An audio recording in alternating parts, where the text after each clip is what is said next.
Welcome to Politics Done Right on KPFT. I am your host, Egberto Willies. This is the progressive program that will take the mystery out of politics. This is the program that will encourage you to make sure government becomes we the people. Whether you are liberal, conservative, or otherwise, you get to air your point of view. Give me a call at 713-526-5738. That is 713-526-KPFT. Remember, you can also send me a tweet to EGBERTOWILLIES. That is at Egberto Willies. Let us engage. It is politics done right. 1, 2, 3, 4.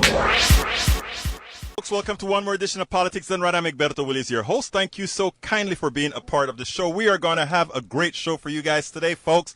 It's going to be one of those good ones. We have a special guest with us that we're going to get into when we get through all, the things that we have to get through. But I'm going to ask her to say a quick hello right now. She's a longtime radio personality. Hello, Dana Steele. Hello. I'm sitting here making a donation to KPFT as we speak.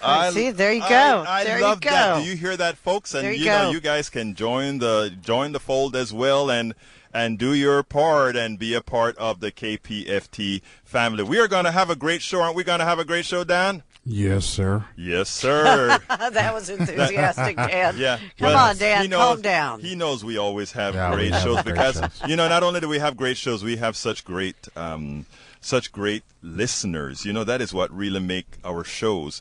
So as my show come up, because as you know, we always have these great network problems in here. And you know why we have these network problems? Because of you.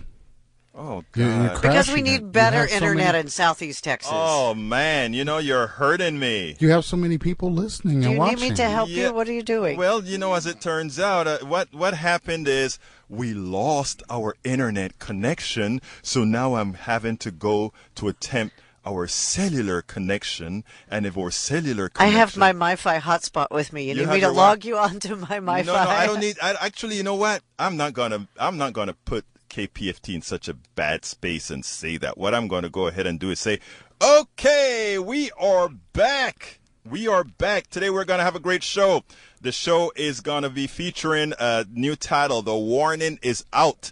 The trend says Democratic wave. Democratic wave could be what? Oh, don't say it. It hurt. Come on. Ow. Come on. No. Democratic wave could turn out to be a GOP pickup. Can you believe that? Am I really saying that? I believe it. You believe it. Anyhow, Don, how was your week, my brother? Oh, my week was a week. Look. What do you want me to do? Look. You want me to tell you about my actual whole week? I moved and stayed up until 5 o'clock in the morning the other day, and now I'm here. Did you have friends help you move? Oh no. Oh. Just wondered if you had any of those kind of friends that would actually do that. What help him move? Yeah, help move. Wasn't there like a special reason why you had to move? Oh yeah, because I had mold that was in my wall that I warned them about before it happened, and then. Of course, they didn't told listen me, to you. No, it's fine. And then they open up the wall and they go, oh, my God, you need to move right now. It was really, really bad. It looked like Saw. Okay, all right. Well, you know what? We're going to kind of get busy as soon as I get some other stuff shared. But let's start with the program. And it goes like this, folks. Look, before I start, I want to have every one of my listeners do something special for me. Go to the Facebook page and like Politics Done Right with Egberto Willies, and go to the Twitter account and follow Egberto Willies, EGBERTOWILLIES. Very easy to spell. Well, some think it's not, but I think it is. And folks, I've been warning about the Democratic Party establishment's inability to capitalize on their opponents being down. It was their responsibility to ensure the actual and potential effects of GOP failed policy was exposed before the right wing activated their excellent beautification-of-the-middle-class-pilfer narrative. You like that one? The beautification-pilfer narrative of the whom?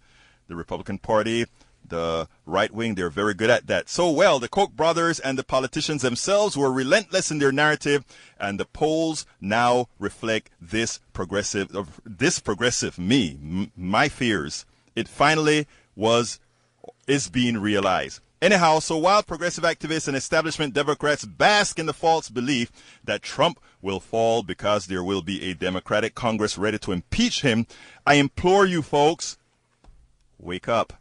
Wake up. Wake up. The blue wave is on thin ice. I wish I could get folks to understand the urgency. You can never coast to victory. Ever. You can never, ever coast to victory. But, folks, before I begin the program, I want to remind all our listeners that KPFT is a bastion of intelligent voices and programs. As a political activist myself, my favorites are Think Wing Radio with Mike Honig on Mondays at 9 p.m. And, of course, we have Partisan Gridlock with Jeff Berg on Fridays at 3 p.m. And then there's Open Journal with Dwayne Bradley and crew. Yeah. I forget the name of that. I know. I figured that. That's okay. And then, of course, we have Jazz Latino, Afro-Cuban Latin Jazz at its best, hosted by Juan Gonzalez. No, I'm joking. Juan Flores on Tuesdays at noon. Now, the only reason I do that is because I accidentally do that on Democracy Now! Hey, let me tell you something, buddy. Senor Flores is listening. I know, so, he will kill me. So I don't know. You may already be dead. Okay, yeah, that could be, and I wouldn't know. You wouldn't know because, I mean, he heard that name and he's going to be, what did this guy do? No, he knows I keep messing up on Democracy Now! And saying Juan Flores. Oh, you on do, Democracy Now! Yeah. Okay. But anyhow, folks, and we have, of course, A Human Condition at 3 p.m., followed by the Free Minstrel Show with Don and Dwayne at 4 p.m. And who's Don? I don't know. Who's Don? Don is that guy that you're listening to right now. That is my wingman. That is my producer. That is taking care. That does that kind of a stuff as well. And sorry for that. As producer, I need to tell you to cut your phone off. You know what? Wasn't mine, I'd like to point out. Dana, I won't say that it was your call because I won't want to kind of mess with your political career. So. I am not going to say that it was your phone. I worked across the street in the 80s. There's not anything you can do to my political career. Tell them what it is that you did before. While I share this to the other page, why don't you? Yeah, you do that. Well, I'm just a block down the street from where I spent a good 16 years of my life at KLOL, Ruck 101, KLOL at 510 Lovett. It's now, really overpriced condos. But it was a great time. I was there with Stevenson Pruitt and Lanny Griffith and Boner the Sanchez. Let's see, who else? Martha Martinez, Outlaw Dave, Garth Hemp, who is now, by the way, Garth Kemp, the very popular weatherman in Los Angeles, California. And now you're a politician. And now I'm a politician. Well, but you know what? I'm a politician, but I'm not doing anything any different than I did back then, which was I loved being on the radio, not only for the music, but I loved the people, and I loved when we could go on the air and we could help people, or when there was an officer down in Houston, we could jump in the van and go to the Hard Rock and do a live broadcast and raise $300,000 in one afternoon for a widow, because it's what our listeners did. We were just this amazing family, and then corporate America took over radio, and we are going to bring that back. We are going to bring back that. That's why we have folks like here at KPFT. But let's continue this. Look, check out our full schedule at kpft.org, where you can find programming from music to politics to medicine to the eclectic. KPFT is listener-supported public community radio station. So please remember that if you like what you hear, visit kpft.org and ensure we remain a strong, viable community radio station that provides news, programming, and information not influenced by the corporatocracy. He's on the phone. And I didn't know the lines. And I should have given you the line. Anyhow, what are your thoughts? Let's talk. Remember, this is a call-in show, so give us a call at 713-526-5738. Again, that number is 713-526-5738. So, folks, we are going to get to the blog of the week. So, do you know what time it is? Do you know? It's time for the weekly blog post. Okay, folks. Here is, for the person on Facebook, the name of the guest is Dana Steele. She is running, here it is, she is running for U.S. Congress. Dana, why don't you tell them real quickly before we do the blog? Running for Texas Congressional District 36, which is just about all of southeast Texas except for Beaumont. It goes up to Livingston, over to Louisiana, down to Orange, around Beaumont, up I-10 into Baytown, down to Clear Lake, NASA, over to the Ship Channel. I get the point. 7,600 square miles. I get the point. So, I mean, big. It's big. So she has a whole lot to cover. That's what gerrymandering looks like. Anyhow, folks, the title of the blog of the week is, Are We Once Again Pulling Defeat from What Should Be a Sure Victory? And here it goes. Those who complain day in and day out about the failure of the Democratic Party establishment to engage all Americans all of the times get a whole lot of flack. I got torn up at Daily Kos. I got torn up at Op-Ed. I got torn up on my own site by raising these issues. But let's open our eyes. If one sounds the alarm bells when the polls are on the positive side, many accuse them of being unduly pessimistic. Look, Donald Trump has been a terrible president, and his poll numbers for the longest time reflected that. But these same polls show he has a solid base and an enormous potential for growth. I mean, if you don't have any, if you're real low in the poll, bottom, there's nowhere to go but up. But here's the deal. Democrats had a 15 points in the generic polls just over a month ago. Where does that same mammoth poll have Democrats now? 1 month later, I'm going to read what they wrote. In a look ahead to 2018, Democrats currently hold a negligible edge on the generic congressional poll ballot. If the election for House and Representatives were held today, 47% of registered voters say they would vote for a lean or vote for or lean towards voting for the Democratic candidate in the district, compared to 45% who would support the Republican. That's just a 2-point difference, from 15 points to 2 points. This marks a dramatic shift from last month when Democrats held a 15-point advantage on the generic ballot, 51 to 36. Folks, this is some serious stuff. And if you don't start seeing this now, wait for November and you see what's going to happen. These guys are much better marketers than Democrats, so they better start doing it now. The same poll has Donald Trump's approval rate ticking up 10 points. 10 points from his low of 32, it's now 42. How could that be? Donald Trump has been tripping over himself for several months. The Russia scandal, the sex scandal, the North Korea buffoonery, and more. Many Americans don't seem to care. Even the tax cut scam has reached parity with a 44-44 approval-disapproval rating. Think about that. The tax cut scam that was really underwater is no longer underwater, folks. People like it. They don't see it, but you know what? The marketers and chiefs, they know how to market, and they've marketed it to the people. Hey guys, you're going to do better. And guess who's believing it? The people are believing it. So what is going on? Democrats left a vacuum. After the tax cut scam became law, the Democratic establishment did not keep up with the pressure, with the pressure describing the catastrophe that it is in every conceivable media platform. The right wing has been doing this and much more. The NBC article, How the Koch Network Aims to Prevent a 2018 Democratic Wave, is probative. Here it says, the network of organizations founded by the conservative industrialists Charles and David Koch is going all in to defend GOP majorities in Washington and around the country in 2018, planning an early investment in paid media to work against what they concede is a daunting political environment for their allies in government, meaning they realize they're in trouble. They already realize it, and they intend to fight it. And here's how they do it. Top officials from the Americans for Prosperity, the Koch Network's chief political arm, made a half-hour presentation. These guys are organized, folks. This is your competition, Dana. These folks are organized. And they're great marketers, and they're great with words. Exactly. Monday they went ahead and brought in 500 donors who are going to give $400 million to protect like-minded incumbents while targeting vulnerable Democrats in key states races. The strategy session came with a frank assessment of the midterm landscape, where President Donald Trump and the GOP brand is underwater, and Democratic voters are demonstrating strong levels of enthusiasm.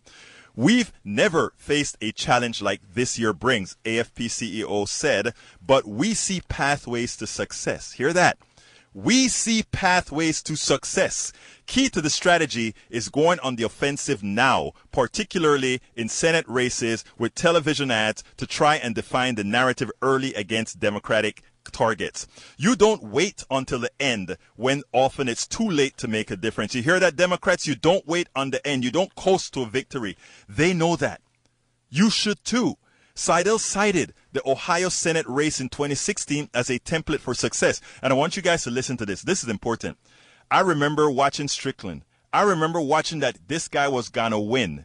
This guy was going to win in Ohio. We were going to get that pickup in Ohio, folks. Seidel cited the Ohio Senate race in 2016 as a template for success, where AFP invested early in paid media against Democratic candidate Ted Strickland and helped turn around an initial double-digit lead. Strickland had a double-digit lead over Senator Rob Portman to a durable lead for the Republican incumbent in the fall, which allowed them to focus their resources elsewhere. In other words, from a double-digit lead to a solid lead for the Republican in that race. There are some notable points in the article that Democrats must learn from sooner rather than later. One does not wait until near the election to effect a winning strategy. One does not assume because the other side is down, they won't rebound. A party is responsible for framing a winning narrative that speaks to the base and the values of people. It should lay the groundwork to change minds.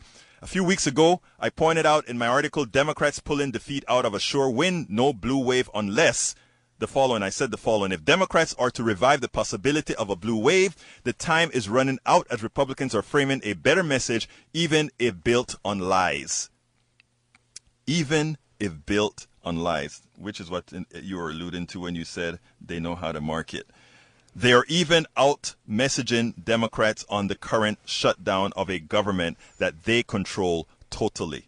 The right wing is in control of this country not because they support values most Americans want, but the semblance of what Americans think they need, a semblance of strength. It does not take a lot of money to get a message and the proper narrative to the masses. So that isn't the problem. It takes vision. Democrats should leverage independent media, alternative media, social media, and other avenues to reach people, but they don't. They are stuck with the same high-priced consultants that have lost elections state by state and federally. Anyone watching network TV likely saw ads promoting the success of the tax cut scam. I mean, you watch TV, you can see, oh wow, the tax cut is working. The tax cut is working. They likely saw those ads. Active engagement and repetition of these narratives are seeds and fertilizers that blossom at election time. And we are living with one side who are much better political farmers than the other. So folks, the telephone number, 713-526-5738. Again, that number is 713-526-5738. In the studio with us is congressional candidate Dana Steele of U.S. Congressional District 36. How are you doing, Dana? I am doing great. I was making some notes while you were reading that. Paul Ryan, at this retreat the Republicans are at, where they're discussing in the last 24 hours, and you're right, they have a way with words. Yes, and the way they are going to present this and the way they're presenting it to these 500 donors with the very deep pockets is welfare reform. Right. We're going to reform the system, and they're calling it, you know what the new word is for welfare reform today? That they presented to these 500? I am. Workforce development. That sounds great. I would love to have workforce development in Southeast Texas. Yes. Now, to me, workforce development for Southeast Texas means we cover the district with high-speed internet. We train people for jobs of the future. We look into solar. We look into wind. Texas is the #1 state for wind.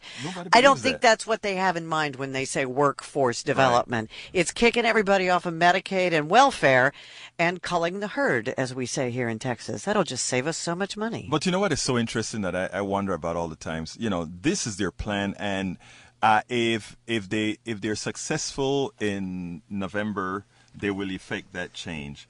What I've always said for many times is maybe we should just allow these guys to have their way. And then when people see how bad things are, they'll probably go the other way. But I mean, they are such great marketers. I'm scared to even do that. But it can get so bad. I keep thinking of that stupid movie that was supposed to be a comedy, and it's just horrifying to watch. Idiocracy. Oh, yeah. It's like, that's where we're going. Yes. You know, watering the grass with Gatorade or whatever it was they were doing in that movie. So, no, we can't let it get any worse. You asked me before we went on air why I decided to run, and there's a long list, but I can tell you the number one thing at the top of that list is our family read an article in a Miami newspaper Thanksgiving 3 years ago when we were home visiting my husband's family, and it was about on Thanksgiving Day is when they start printing those wish lists for Christmas from less fortunate families and people. And it was a high school senior who was making great grades. The high school janitor was staying late every night so that she would have a computer to work on until he finally would have to say, you got to go. Right. And she said, if I just had my own laptop. And so, we're an unusual family in that we actually eat together and talk to each other. Right. And I said, we got to solve this. If this is happening in Miami, then this is happening in our own backyard in Clear Lake. Well, a Google Chromebook, which is a very decent laptop machine, is $142 if you really watch Amazon. You can find them. I don't buy them at cost. You can't get them at cost. I just wait for deals. So we were going to give away one laptop a month. This started 3 years ago. That apparently grew because we've given away 276 as a family. Where did you give those laptops away? Majority of them were at Dickinson High School because no school district wanted to accept them because they don't want to admit they have a problem. And the principal at Dickinson High School said, if you want to give my students laptops, you go right ahead. I'll go figure out what the rules are. But I've also given them away in Atlanta. I've given them away in St. Louis. I've given them away throughout Houston. I've with Yes and KIPP Academy. The requirements were kids had to be making good grades. They had to be showing up for school despite their circumstances. They had to be helping others, and they had to be nominated by a teacher, an administrator, a counselor, a librarian, somebody who sees these kids day in, day out. For example, I call them my kids. One of my kids got $150,000 scholarship in her senior year. She did all 4 years of her homework on her dad's work phone, and if he was out of town, on the phone? Yes, writing papers and everything. Because she didn't have a device. But what I didn't expect and why I decided to run is every single one of these laptops came with a story of poverty, generational poverty, families who one medical incident had totally turned their lives upside down and made them homeless, made them poor. There was abuse, there was opioid addiction, the list went on, and I went, oh my God, if this is happening 2 miles from my house, then it's happening all over the country. And I got mad at everyone at that point. Now, you're in a plus 26R district. Yes. What makes you believe you can win? I have name recognition. I have the wherewithal to get people out and get volunteers out.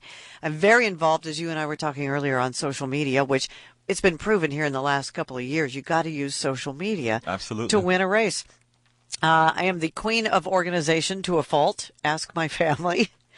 But we've got the name recognition. We've got the fundraising. But more than anything, I have got an incredible team that's doing just an amazing amount of work covering the district in grassroots, whether it's phone calls, letters, postcards, actually getting out in the truck. We call her Lady Liberty. She's got the U.S. Constitution plastered on her. We drive her all over the district. And so it's a little bit of everything. And my team, I decided that I needed two things. I needed traditional consultant because I'm not a politician. Right. I need to know how to navigate this insane, crazy world. Right.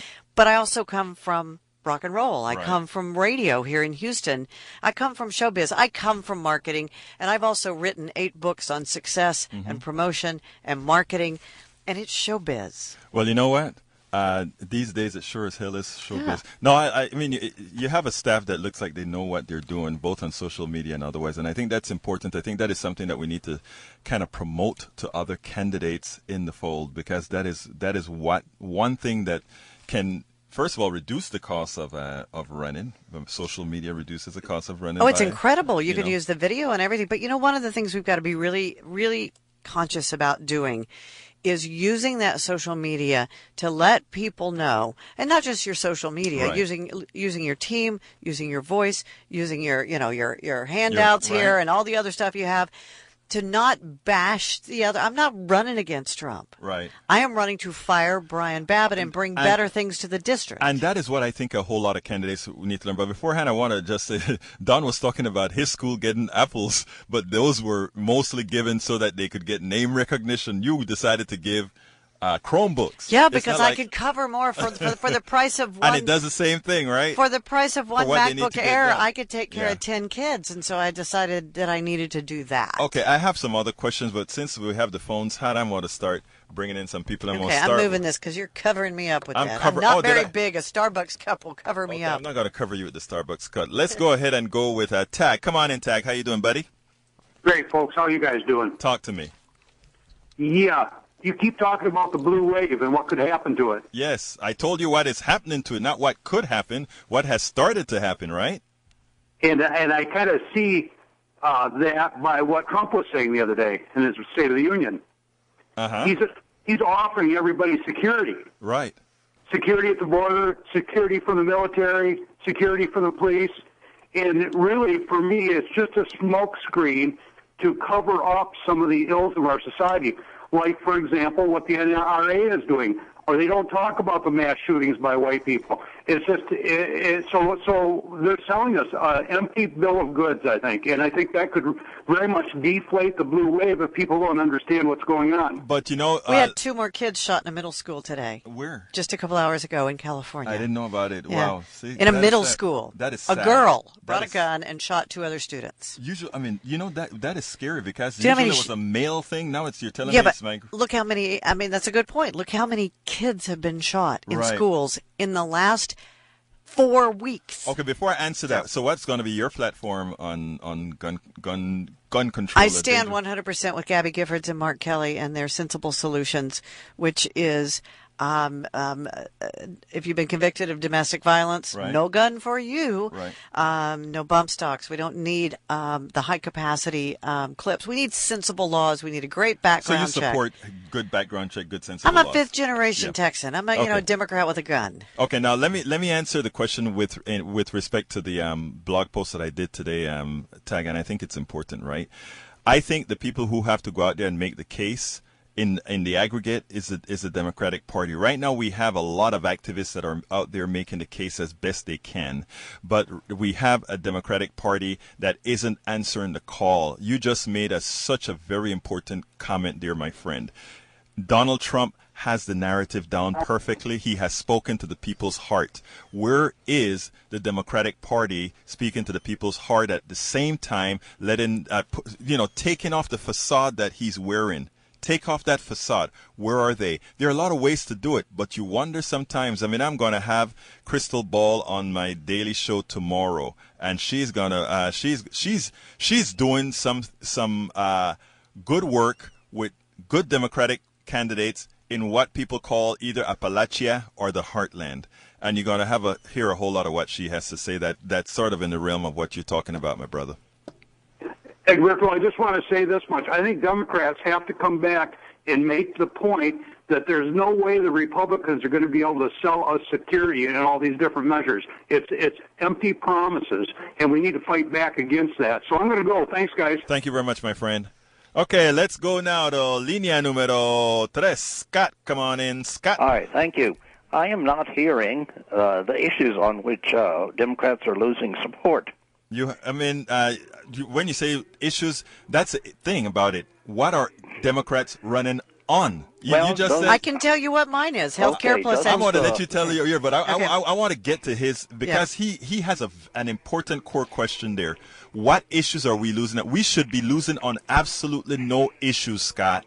Because every issue, from what Dana is going to talk about, single payer health or Medicare for all, I'll let her say it at her own piece. But on all these issues, we are on the right side of history. We're on the right side of values. We're on the right side of all these things. But somehow we're unable to articulate it. And Dana, run with it. Healthcare plus education equals jobs. Don't Democrats have a common interest in an economic safety net? Of course. Aren't Republicans becoming increasingly convinced that an economic safety net is unnecessary? Yes, and yes. And Dana?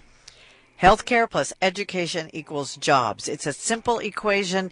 You know, that's one of my favorite parts of Al Franken's book is that as soon as the Democrats can figure out how to put a slogan on less than 3 bumper stickers, we will be able to get our message out there. But it's healthcare plus education equals jobs. Healthy, educated people work. Healthy, educated people create opportunity. Healthy, educated people give back to the economy and build the economy. Healthy, educated people build a better economy, which then feeds infrastructure. It all starts with me for health care. That is my message. It's why I'm running. If you get people healthy, people want to work. Don't tell me people are lazy. Don't tell me people don't want to work.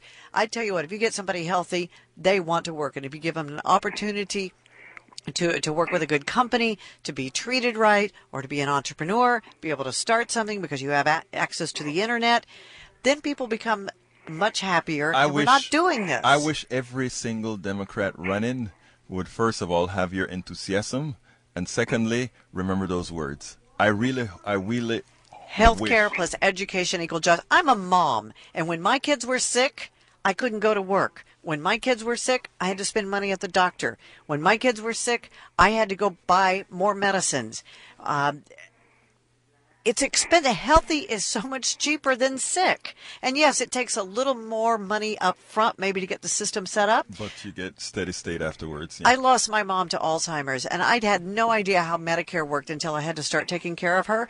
And it worked just fine. It was so nice to go. And they go, I'd say, what do I owe you? And they go, well, no, she has Medicare. But the interesting thing about it, Dana, is we allow the false narrative to go, right? Oh, the private sector does things more efficiently. The private sector can be more efficient in certain areas. Not in healthcare. Not in healthcare. Healthcare, education, incarceration. There's no way that the private sector can be effective there. But anyway, Scott, anything quick before I go to the next caller? Well, I do think it will take several election cycles to get the government programs enacted. Yes. And I am very bothered about the habits of much of the Democratic constituency.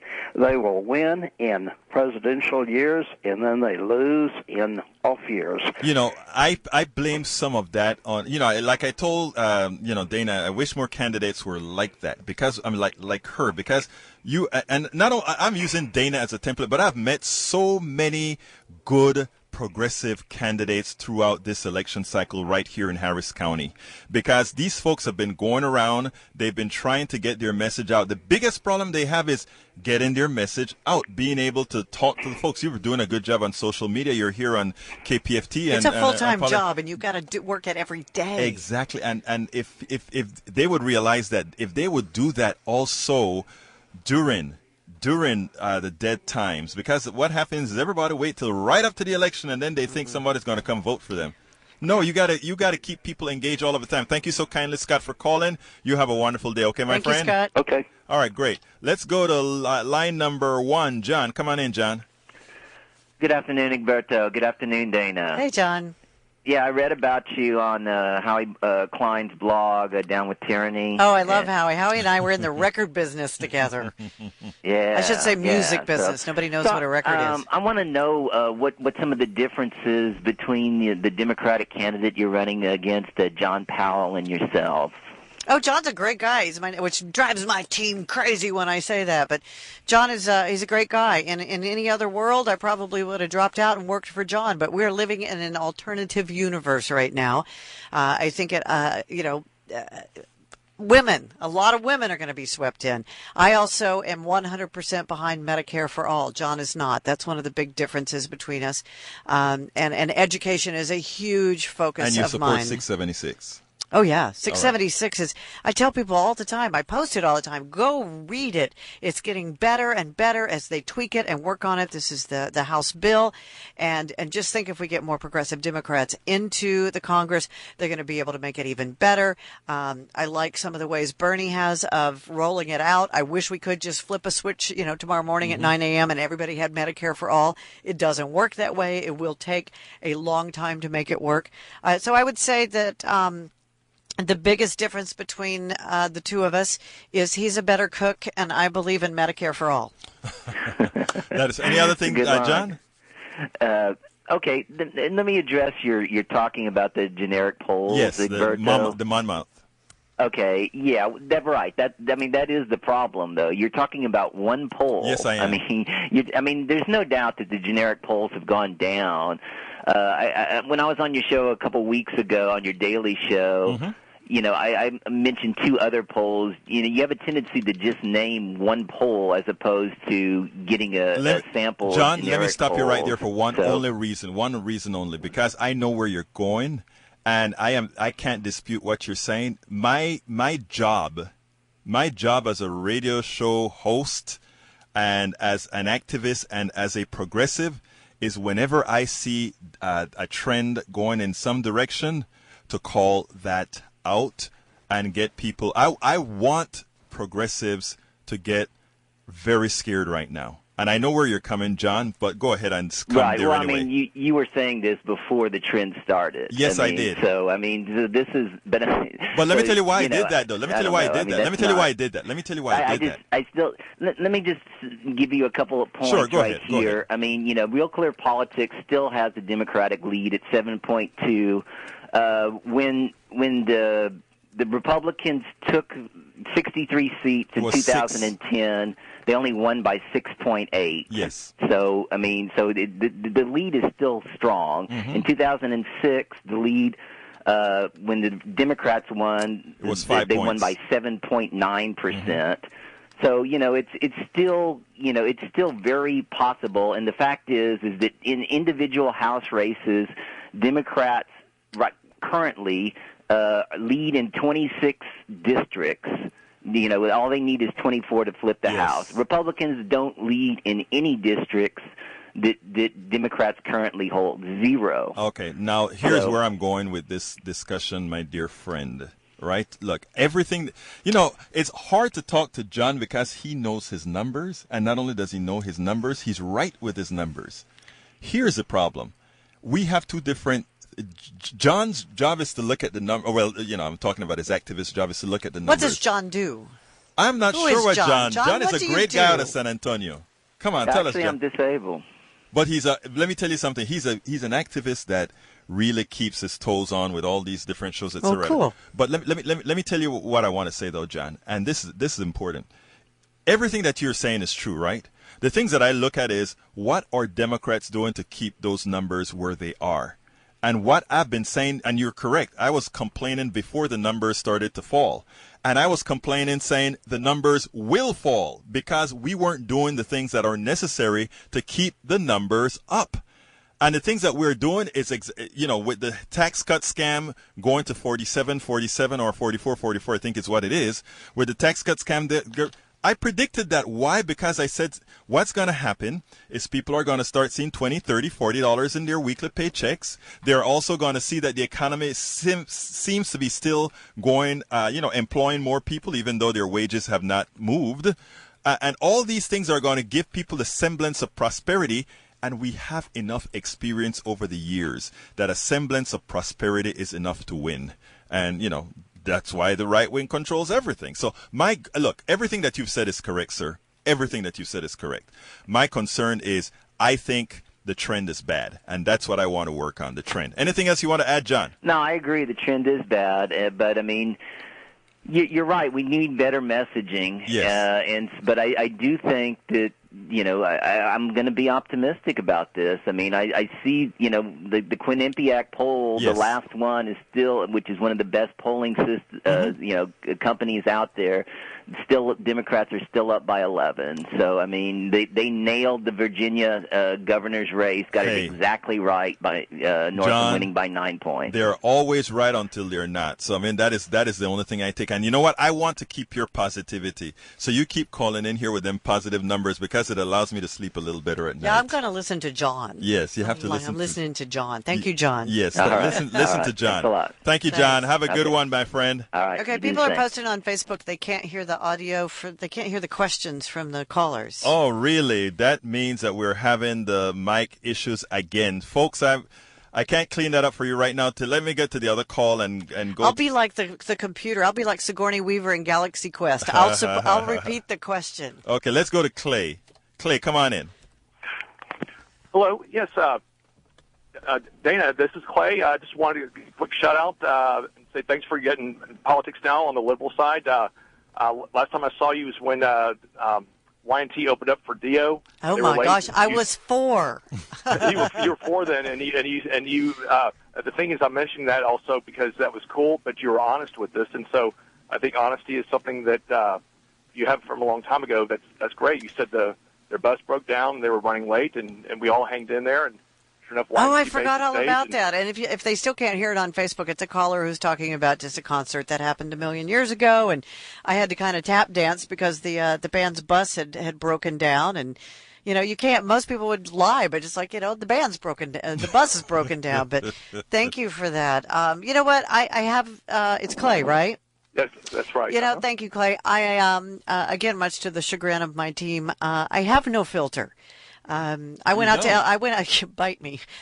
to LA and tried to act for a living, and you know why I failed miserably? Because I can't act my way out of a box. I can only be me, and I will tell you exactly how I feel and exactly what I think. And we know that, Dana. Hey, you look like my husband when you get that face. We know that, Dana. All right. Thank you, Clay. Thank you, Clay. And keep up the great work. You have a great day, Clay. I appreciate the call. All right, let's go ahead and go to Senor MOD. Wow, MOD has been there. Come on, MOD. Hello. You're on. Hello. Hey, Dana. How's Lenny doing? Lenny Griffin. Oh, he's good. He's good. He works for the city now. He's respectable, or as respectable as Lanny can be. That last part I believe. I remember seeing you at Pat Travers at the Astro Arena on a Saturday. A long time ago. Yep. Or not long ago. Anyway. Well, hey, power to you, and I'm not going to go too deep, but you're right. So we have 35 years of trickle-down economics, and the Republicans have basically starved the beast, right, defunding the New Deal. What can we do? I mean, if you have, K Street and Citizens United at the federal level, and then ALAC, American Legislative Exchange Council, in our counties. We got to take the voter enthusiasm that Alberto was talking about. Yeah, I mean, I repeat the question so that the folks can hear, because we still have problems getting what he's saying over the air. Bring it down into one quick question for us. Yeah, I can enumerate that. What he's asking for is, right now what we have in this country is we have Citizens United that is stopping that allows unlimited amount of funds into our political, and there are a couple more other than Citizens United. It's how the Koch brothers can put $400 million into ads. And then we also have ALEC. The other one he's talking about is ALEC, which is the American Legislative Executive Council, which is really scary. It's a scary thing because if you take a look at laws across states, they all look the same. In other words, it's written by one organization and it's shipped to every.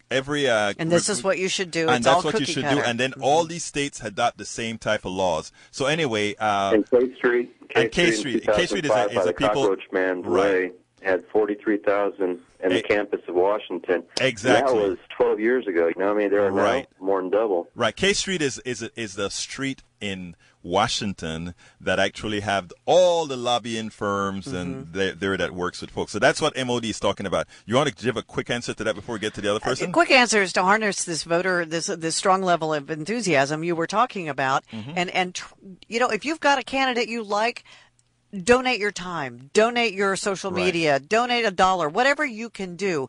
It's going to take getting more like-minded people, but candidates have also got to do what Egberto has been saying, and that is quit trashing other candidates, quit trashing incumbents, and talk about what you're going to do to make people's lives better, because that's all people care about. That's right. Is what is in it for me? How am I going to feed my kids? I just want to know I can pay my bills and sit back and have a beer with my friends on Friday night and mow my lawn on Saturday and go to church on Sunday and not worry about what's going to happen healthcare wise, education wise. Am I going to have a job, and how am I going to pay my bills? That's what people want to hear. How are you going to take care of that? MOD, gotta go. MOD, thank you for the call as usual, my brother. You take care, okay? All right, guys. Have a good week. Bye. Bye-bye. All right, let's go to Gary. Come on in, Gary. I promise I'm not going to get on my soapbox. Yes, you are, Gary. You know you're going to get on your soapbox. I have an honest question. Yes, sir. Dana, I met Dana back in '79. She probably wow. But Where? I have heard. I'm apolitical, pretty much. I'm middle of the road. I don't care about all these issues. You know, the less humans we have, the better off we are. But there's a sad thought. I have heard that. I've heard people say, and since they said it, I've kind of noticed that the Democrats elected Donald Trump because the focus was minority, minority, minority, minority, and the rest of the people said, hey, wait a minute, what about me? What's your take on that? I want to hear your take on that. I think that's a really honest assessment of what was. I've noticed that when I listen to NPR, when I watch the TV, you know, it's Latino, black, gay, women, black, Latino, women, gay. Well, it should be women, and we should be in charge. You know, and now I'm not, and I am very liberal. I'm probably more liberal than both of you put together. All right, Fat chance. My interest is animals. All right, if an animal ran, I'd vote for him. Well, I can tell you this. I can tell you about my district. I can tell you about Southeast Texas. Well, I can tell you that, yes, there were an awful lot of white men and women below the poverty line, and that is the majority of the population in Southeast Texas, that were completely forgotten and left behind, who traditionally for years have voted Democratic, and they were completely and totally forgotten. Okay, let me hold on a second, Gary. I want to chime in here because that black, white, Latino issue. First of all, the question that Gary had on air was that he was concerned that the Democratic Party, the only thing they were worried about were the individual constituencies, Latinos, blacks, women, special interest, okay? That sort of thing. And I have to say this in a manner that folks understand why, because like I said, tomorrow I'm supposed to have a crystal ball on our show, and that is exactly what we're going to discuss. And that is something that the Democratic Party has faltered on. In other words, in trying to get these different constituencies, what they've done is given the impression that they are not really concerned about, let's say, poor white people and all that sort of stuff. But let me qualify that. You look at the Democratic Party. The Democratic Party is run by white men, white people for the vast majority of the Democratic Party. But on the low side, in other words, on the side where you're meeting the people, they have been dependent on minorities and others. Traditionally voted Democratic. Democratic. Yeah. What they've been, and this is why I hit the party very hard, is lazy. In other words, black folks not going to vote for Republicans. It's easy to get the black vote. Latinos not going to vote for Republicans. It's easy to get that vote. Real progressive women are not going to vote for Democrats. It's easy to get that vote. The vote that you got to work for is the other vote when you have working class. But wait, let me. I don't want to give a white pass either. No. Okay, I'm not going to give a white pass either. What I'm saying is you have to work your entire constituency, the entire one. And what happens is this. You don't have to deny that black folk, Latinos, and women were underserved, and at the same time disregard the white underclass. Those things are not mutually exclusive at all. It is lazy not to be able to address it.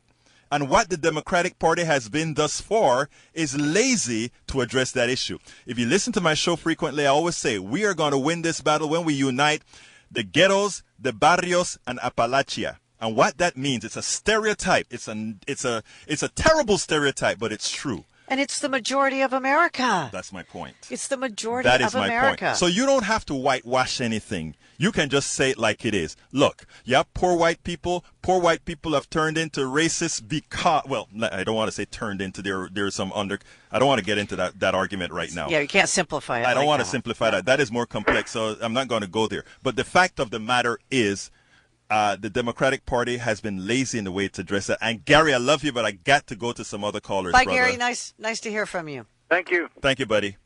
All right, let's go to somebody who hasn't called before. I guess that was going to be Brad. Come on in, Brad. You got 1 minute. Hey, Dan, I was wondering, has he endorsed you? I don't think Ozzy can vote. Oh, okay. Ozzy Osbourne. Yeah. Oh, boy. Okay, all right. All right, but I don't have to agree with Gary. You got a bunch. If I'm correct, if he goes down close Gulf Coast, you got a bunch of industry. Am I correct? Yes. You got a bunch of white people. I'm just telling you, hard-working guys, and these are ones that voted for Obama, but they then voted for Trump. Yes, they did. You got to go after them. You've got to, I'm an environmentalist, but industry is important. But and I'm sure you know how to run your campaign, but stress you used to have a business. Do you still have that? You used to have a shop, right, down there by NASA? Right. I've had several businesses, but no, I've put everything on hold to do this full time. But I got to say, you're going to get the Democrats, okay, and they're going to come out. And some Republicans are going to sit home. But get those people that are in the middle. That's the ones that are going to get you to win this, okay? Well, and my biggest concern for those people is health care and education. Let's do Medicare for all. Let's do Internet for all. Owner. I'm a business owner. I could not have afforded, if I had to have health care for my employees at the time I ran the space store, I couldn't have afforded it. I couldn't afford the Obamacare mandate for employers. I couldn't have done it. That's why I want to bring in something like Medicare for guys, all. I am. Can you get any rock stars that will come down and for your fundraisers? Well, that's what the question was. Can I get any rock stars? And as a matter of fact, I'm having an event on Monday night at Scout Bar in Clear Lake. Melissa Etheridge and David Crosby of Crosby, Stills and Nash are coming to play just a club event. You see how she brags about all the people she knows? Of course I brag. You see how she brags about it? Hey, guy. I saw them several years ago. Brad. Get that out there, lady. Hey, Brad, let me tell you, I got to drop you because I have a whole lot of calls and just have 8 minutes. You have a good one, brother. All right, let's go to STU, line numero 3. Let's go. STU, you're on.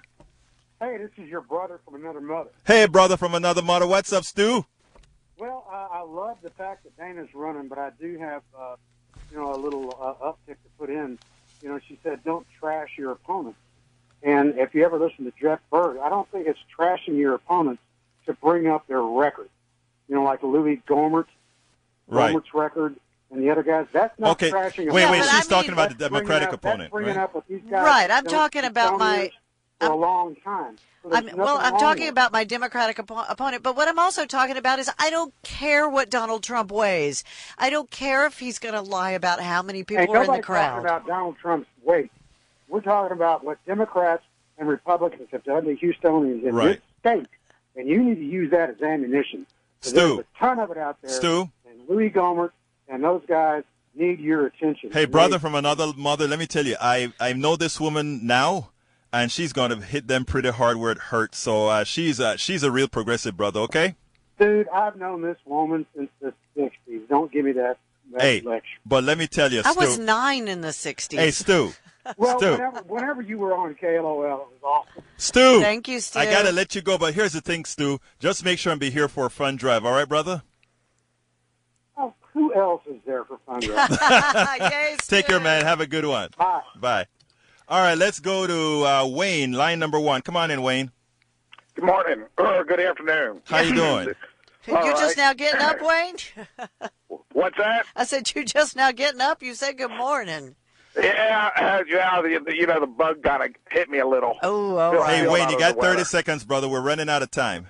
Yeah, this is going to be quick. The problem I see with the progressives getting the message out right, health care. I've talked to a number of people about that. And a common response is they're going to turn health care into the VA system. We all know how poorly the VA system works for a lot of people. So they don't want to go for universal health care for that fact. Thank you very much. I'm going to let her answer it, and I'm going to drop you at the same time, brother. Thank you for calling. I got one more thing. Real quick. One more talking point. Quick. Gun control. They're talking about the Democrats are going to take away the guns, and Republicans say, we're not going to do anything. We're going to look the other way. Stu, I really got to get you go, Wayne, because we only have 3 minutes. Okay, I'm going to address just one part of that question because we've already addressed guns, and that is, I'm hoping if I work on it, it's not going to be like the VA system. Yes, the VA system sucks. It's the only time I ever saw my grown father cry was when he begged not to be taken back there. But Medicare worked 100% for my mom. Got you. Let's go to John, line number 6. John, you got 30 seconds. Hello, Albert. So this is John. And regarding the political speech for campaigning, I think that maybe not everybody running against the Republicans could also try to use more country patriotism, liberty, freedom, in their speech because those are symbolic that the USA people really care about. I tell you something, John. You hit a number that sometimes progressives don't do, and that is true. It may not hit the progressive voter, but it will hit some of the right-wing voters who want to make a change. Dana, real quick answer. And thank you for calling very much, John. I'm married to a first-generation Cuban-American. I know about losing your liberty and your freedom. Exactly. I know a lot about losing Muchísimas gracias, hermano. Te hablo más tarde. All right, let's go to number 5. Go to Johnny. Come on in real quick, Johnny, my brother. Okay, come up the driveway about quarter after, walking the dog, and I heard Dana Steele's voice, and I thought, she's on KPFT? What's happening with the world? First Trump in the White House, what's going on? I'm making the world better. Questions. Number one, KPFT's making her better. There you go. Go ahead. Quickly. Did you have a question?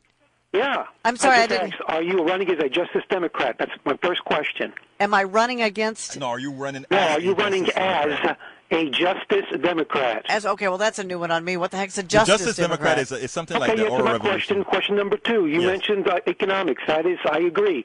That is one of the source points for all Americans, the bottom line. So here's my other question. Do you agree or disagree that we need to reinstitute a progressive tax code going back to maybe the early 1950s with no loopholes, no tax loopholes? Oh, I want this thing simplified. That you want to do. I spend a fortune with personal and corporate taxes every single year. It's gotten completely out of hand. You can't get a straight answer. Nobody at the IRS knows how it Johnny, works. I got to go to the other call because we only have a minute and a half, buddy. Okay, thank you, brother. All right? One last thing. Quick. One last thing. Quick. Black Lives Matter, so they got to combine their forces with the Me Too organization to get out crooked cops who kill Latino and Black Americans. Agree or disagree? Agreed, but wait, no, it's for you. Oh, no, does she agree or disagree? Yeah. No, I definitely agree. Thank you very much, Johnny. Got to let you go. All right, let's go to Doug. Come on in, Doug. Oh, hey, hi, how you guys doing? Real quickly, my brother. Dana, I want to challenge you on something. Okay. 80% of entrepreneurs fail within 1 or 2 years. 8 out of 10 new businesses go out of business within a year or two. Mm-hmm. And that's the baseline stat. We're going to preach entrepreneurs, which I all believe in. I think we've got to be real upfront about that. And maybe talk about why, and embrace it, embrace that challenge. Well, I can tell you right now, a lot of entrepreneurs go out of business because they don't focus on marketing. They don't focus on taking care of their people. They don't focus on taking care of their customers. There's all kinds of reasons that 80% of entrepreneurs and I got to shut us down. Right? Not one quick. Thank you very much, Doug. You have a great day. Okay, my friend. Okay, Dana, give a little 30-second thing real quick, please. Dana Steele, I believe healthcare plus education equals jobs. That's what I keep going back to.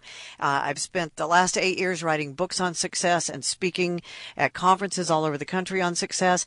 And I've seen it happen. I've practiced it myself, and it needs to be done in Congress. And that is the more you do to make somebody else successful, the more successful you will become.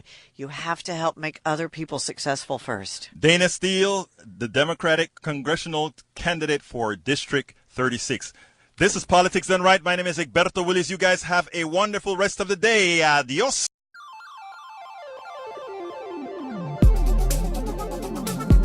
Thank you very much for listening to Politics Done Right. I am your host, Egberto Willis. You can personally reach me by sending an email to egberto@politicsdoneright.com. Remember, Egberto is spelled E-G-B-E-R-T-O. Change starts with you. 90.1 KPFT gives you information not tainted by corporate interest. Please visit kpft.org and contribute. Let's ensure continued access to real information and news remain available to all. Again, thank you very much for listening to Politics Done Right.